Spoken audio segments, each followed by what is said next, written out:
دوست داری اون ادیتی که اول ویدیو دیدی رو یاد بگیری؟ پس با ما همراه باش. قبلش دکمه لایک رو بزن، چنل رو ساب کن، حتما زیرش کامنت بذار. برو بریم.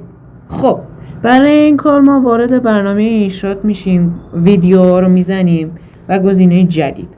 حالا ما اون چند تا عکسی که میخوایم تبدیل به ویدیوش کنیم واسه بک‌گراند ادیتمون یا ویدیومون رو انتخاب میکنیم. نزدیک 6-7 تا انتخاب میکنیم. خب اینجا میاد.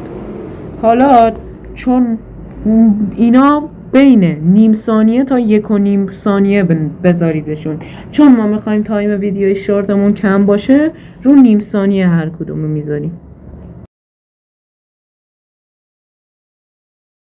خب وقتی که ما رو نیم ثانیه اینا رو گذاشتیم، وارد اثرات میشیم و حالا اثرات رو انتخاب میکنیم و جلوه و اینا هر کدومو که شما واسه ویدیوتون حس کردید به دردتون میخوره رو انتخاب میکنید و هر کدوم که زیبایی ویدیو شما رو بیشتر میکنه، پس زمینه شما رو بیشتر میکنه، میذارید چند تا رو و حالا ما بهتون نشون میدیم آخر ویدیو.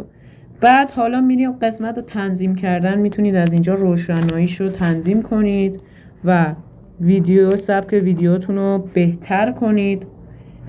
اینا هم هر دست خودتونه، هر جوری که میخواید پس زمینتون باشه اونجوری اینا رو انتخاب میکنید. مثلا تقابلش رو بیارید بالا، بیارید پایین، اونا دیگه زیاد ملاک نیست. خب حالا ما طبق روشنایی و اینایی که به ویدیو دادیم و افکت هایی که انتخاب کردیم، بک‌گراند ما تبدیل به این شد. خب برای تبدیل به اینش کردیم، حالا چجوری ویدیو اصلی رو بیاریم؟ گزینه PIP رو میذارید، اون ویدیو اصلی که میخواید در از پس زمینشون شکلی باشه رو انتخاب میکنید.